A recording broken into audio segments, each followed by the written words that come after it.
Hello, I'm FPL MV and welcome back to another FPL preseason video.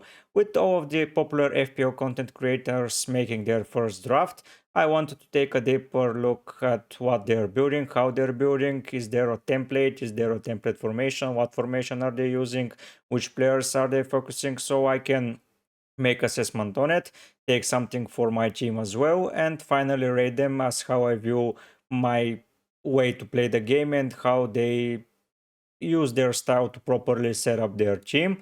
If you enjoy the content, as always, please subscribe to my channel. I'm going for 500 subscribers before the start of the season. If you want to see some other content creators being rated or their drafts analyzed, please write their names in the comment section down below and I'll be analyzing them for sure. Give a like to the video, and now let's jump into the first draft. We are starting with one of the most popular FPL content creators. It's FPL Mate's first draft. As you can see, he used 99.5 millions of his budget, so he has 0.5 in the bank. In goalkeeper's position, he has Martinez and a 4.0 goalkeeper. Martinez is a good goalkeeper, a great penalty saver, great for bonus points, great saves. Aston Villa are keeping a lot of clean sheets, so I like this pick a lot.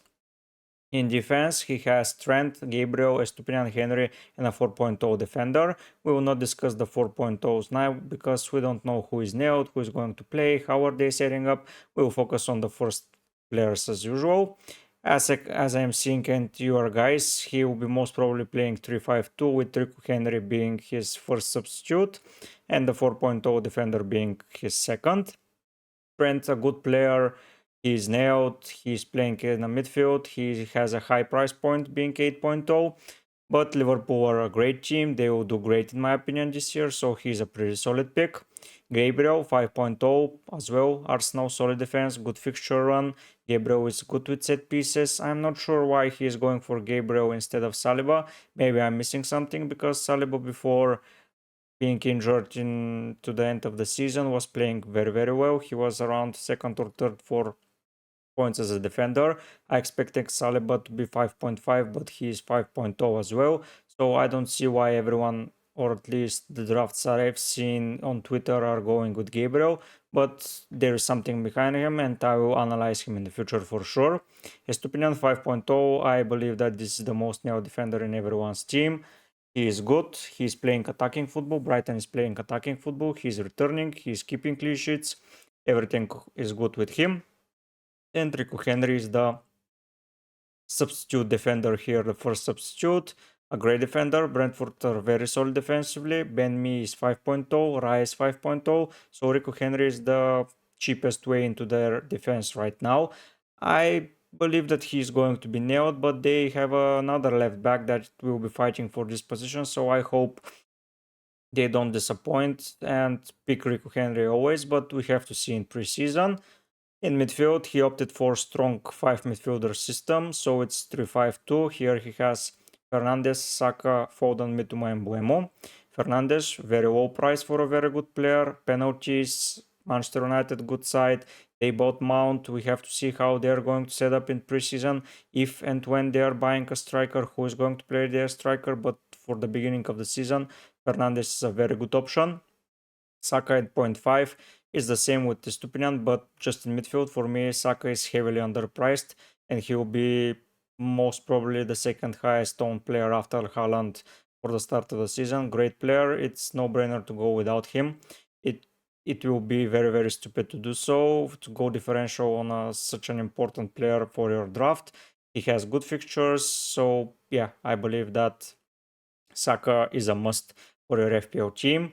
Next up is Foden, 7.5. I believe that he is going to be nailed for the first game week, but after that I'm not so sure. It's a fight between him and Grealish, or maybe he will take Gundogan's spot. We have to see, or he goes to the right wing instead of Bernardo Silva or Mahrez. We have to see that, and if Foden / Grealish is nailed, we can go for one of him, but I believe this is a placeholder. But as we are seeing, he has Haaland, so this is a second Manchester City attacker, so he's heavily focusing their attack, which is an obvious for obvious reasons is good because they will be playing weaker sides at the start of the season, and he can have a lot of returns. Next up is Mituma. Mituma, a great player, 6.5. I believe he's also underrated and underpriced. Nothing too special to say about him. He will be in a lot of drafts. Brighton have a good start of the season, especially their first couple of fixtures. They're amazing. And a Brighton attacker is good to have for sure. And the last guy here is Embuemo. Embuemo 6.5 out of position striker basically. I believe he will be playing on the right side of the attack next to Wissa or around him, but I believe he has penalties under his belt now. Ivan Toney is out. He is not going to be rotated as much and substituted out when Embuemo and Wissa are in the partnership. No one is better than him to go and substitute him, because when Brentford need to go, they are not substituting off Ivan Toney, they were taking off Embuemo, but now I don't believe he's going to be taken off. And I believe with penalties, he's a very, very good option. If you swap him for, let's say, Wissa with a 4.5 defender and bring a 5.0 midfielder, to say, you won't be making a mistake, because they're basically the same. It's whatever your structure of the team is, and this way you can change the team pretty well and quickly. Up front, Haaland, the most obvious choice. I believe that even at that price, he's going to be taken. Even if he was like 15 or 16 million, he was going to be in our drafts for sure. There is no way to go without him, at least for the start. And here the last forward is Gabriel Jesus, a very strong forward. He's in Arsenal side. I believe he is nailed. We have to see how they are going to play. When he was injury free, he was doing very, very well. But I have some setbacks going for him right now. He is not on penalties. He's 8.0. He is might be taken off for Trossard or someone else to swap him, and he's nailed. But is he 90 minutes? Is going to be preserved? Is he going to be a little bit staying back from attacks, laying off the position for Saka and Martinelli on the left, or Odegaard and Havertz from the middle? We have to see. But overall, a very good draft. I have several things that I can point out to you that is missing here. First of all, Salah. He's a big miss for me. If FPL Mate wants to bring in Salah into his team, let's see how he's going to do it. Let's see he's taking off Foden, or let's talk about Fernandes, not Foden. So he needs 4 million to find from somewhere, 3.5 because he has 0.5 in the bank. Let's say he wants to swap Trent. That is directly a 4.4 defender. That is a good option. But why he's swapping Trent if he wanted him to? Yeah, that's a good transfer, but he's getting out a strong defender and a strong midfielder for a strong midfielder and a weaker defender. So he's setting up the team to be taken out directly, which is risky. And if Trent is providing, is he going to take him out? I don't think so. So what his next decision will be, to take out Jesus, maybe to our 4.4 striker, but having another 4.5 striker. So here I see two transfers at least. Jesus is gone and Tembuemo, in my opinion. So maybe a 5.0 midfielder and a 6.5 striker, just to, but that won't be enough. So it will be a 6 million striker and a 5 million midfielder. So it's Wissa and someone else here. So it's 3 transfers at least to bring in Salah. I see that as an issue. The other thing I'm not seeing here is a Manchester City defender. However, their attack is so good, but their defense is also good. And even though they may not keep a lot of clean sheets, I believe that will change, because Guardiola is not happy when they concede goals. And with such good fixtures from the start, having a defender from their team for me is a must, because ranking up those clean sheets, especially even though without attacking returns, those clean sheets and bonus points may come in handy. And even though it's 6 points, it's going to be 6 after 6 after 6 after 6.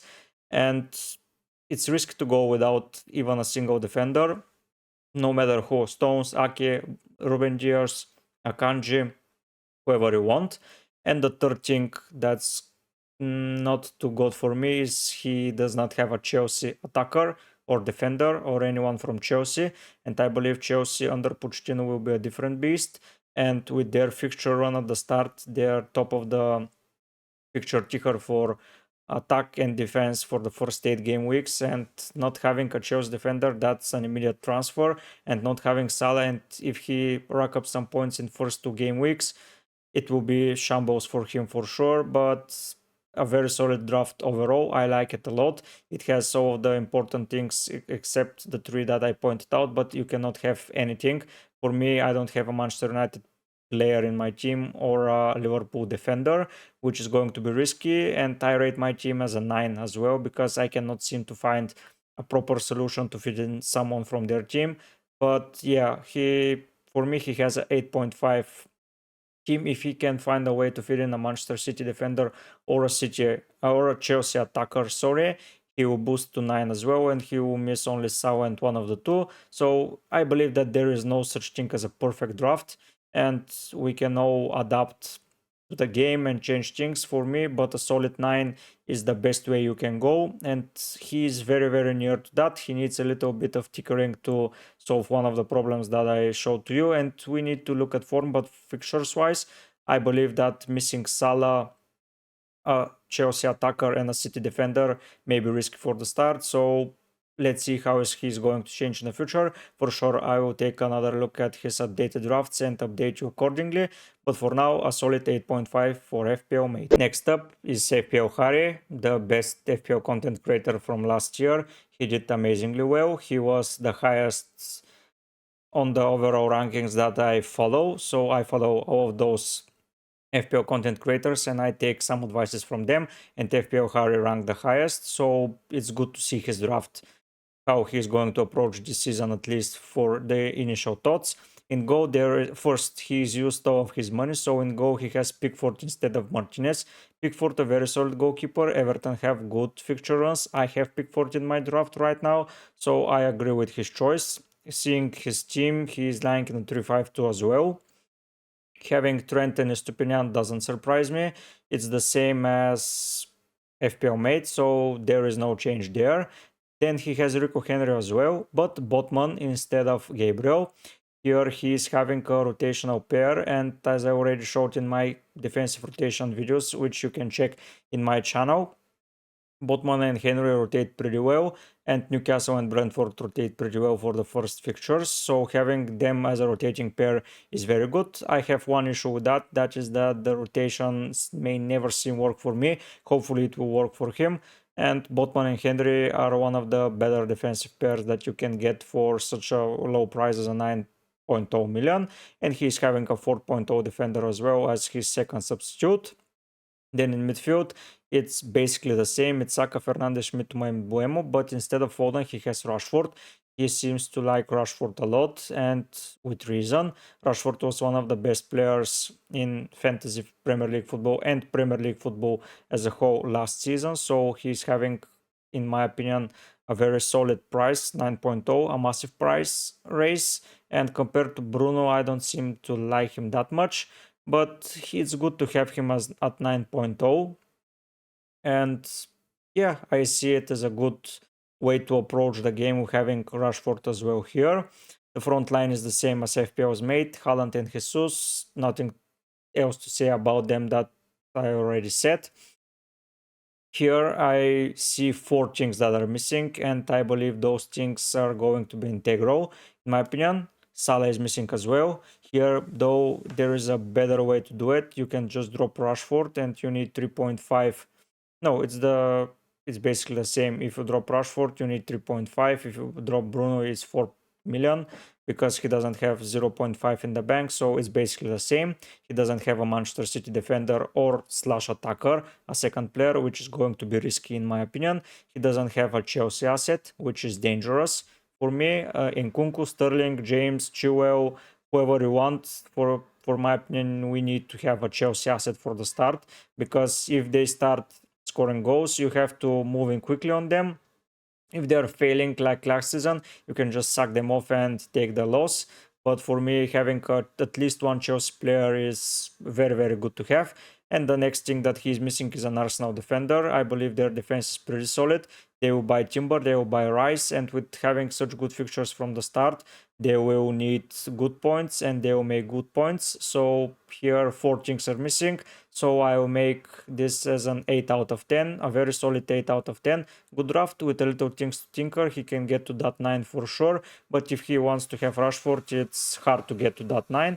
But for now, 8 from 10, a pretty solid rating from FPL Harry. Next up is FPL Focal, a real last #1 in the world. He didn't win the whole thing, but he was for a very long time a #1 spot the season before last one. So yeah, a pretty solid YouTuber, pretty solid videos. They're well made. So yeah, I'm going to be leaving all of their links down in the channel, so you go give them a follow and share their videos and watch them. I don't think they need my shout out, but it's always good to shout out our FPL content creators, even if you're shouting the biggest one. But yeah, let's look at his draft here. 0.5 in the bank as well. Here we see a slight change of formation. It looks like a 4-4-2 draft with one defender as their first substitute basically, and a midfielder and a forward that's not going to play. First, I see an issue here.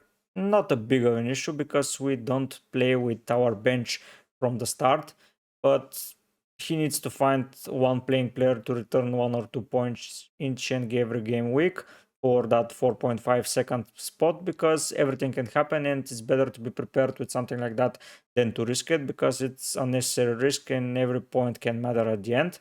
But it's no issue. I think he can find a 2-pointer every game week from forward or midfield, so it will be all right. In goal, Pickford again, as I said with FPL Harry, good choice.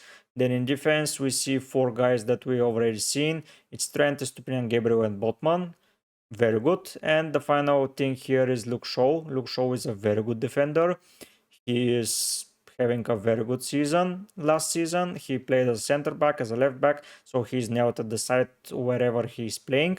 If he is fit, he will be playing. So with 5.5 he being his price, he is at a very good price point. Being compared to Ben White, who is also 5.5, it's no brainer to leave out Shaw. So a very solid defense as well. In midfield, it's Fernandes, Saka, and Mitoma once again. Mbuemo is missing, and Rashford from FPL's Harry draft and fallen from FPL's Mate, but Odegaard is appearing, so this is his second Arsenal attacker. They seem to be all targeting two attacking players from Arsenal, and Odegaard is a new addition here. They were playing for Jesus 2 drafts before, but Saka is always present. And we have Odegaard. I believe Odegaard can suffer a little bit from the arrival of Havertz because he will be playing a little bit deeper, and that may be an issue, but we have to see how they're setting up in preseason. It's all guessing right now for my side, and yeah, we just have to see. And up front, Watkins, a very good striker instead of Jesus. Compared to other players, he just doesn't have a space for Jesus. But Watkins, Aston Villa seems to have an okay fixture run, and Watkins was in good form. He's taking penalties from their side. I don't see any issue with him. Maybe not as good as some other strikers, but he brought a lot of points and a lot of purple patches last season, and he's going to be nailed. So Watkins, a very, very good shout out. Here, the same 3 problems as FPL Mate. No Salah. For me, that is very bad start, because right now he has the same way to getting to Salah, sell Fernandes and sell 1 or 2 players and you get the prize money. Here maybe it will be a little bit harder because he doesn't have a 6.5 midfielder. We have to see, maybe Fernandes and Odegaard will both have to go. We will see how the other creators will handle the absence of Salah if they decide to go without him for the start of the season. It will be pretty interesting. No Chelsea asset. They don't seem to believe in Chelsea assets, which is shameful, but what can you do? It's their approach of the game. And no City defender once again. So here, one thing if changed is becoming the perfect 9 out of 10, but for now 8.5 out of 10 from FPL Focal. Next up is the biggest content creator of our space. It's Let's Talk FPL. He as well has 0.5 in the bank, which is good. In goal, Pickford once again. Pickford seems to be a very popular goalkeeper's choice. I was prepared to see a lot of Ramsdales in their drafts, but that doesn't seem to be the case. A lot of Pickford's player picks have I seen. In defense, Trent, Gabriel, Stupinian, and Botman, I said everything about that. And the next thing I'm going to mention here, for me, he's playing 3-5-2 with 4.5 defender as a second choice and fifth choice defender and second bench choice, which is okay. It's 4.0, 4.5. If he has the money, go for it. But he may use that money to upgrade somewhere else. He has to see, but for now, 4.5, a pretty good price to have two defenders on. Fofana, good defender. He didn't have a lot of luck last season. He was playing a little bit of time because he was almost always injured. We have to see how they're going to set up, who's going to be their starting partnership at center back. We'll see that during preseason, but if it's Fofana for 4.5, it's a very good way into Chelsea's defense. And if he is a starter, I may consider him as well to be rotated with my other 4.5 defender whenever I see they having a hard game, for example, game week 1. But we have to see about that. Fofana, pretty good shout out. We have to see who is their starting center back pair and go on from then. In midfield, almost all of the midfielders we've seen again. It's Rashford, Saka, Mitoma, and Bueno. But we have Sterling here instead of Foden or Odegaard or Bruno. It's Sterling. Sterling is a good player. He is 3 or 4 time champions with Manchester City. He knows how to win silverware, he knows how to score goals, he knows how to get in those dangerous positions, and for that 7-0 price, oh boy, it can be very, very dangerous for the FPL game not to go with Sterling, but we have to see.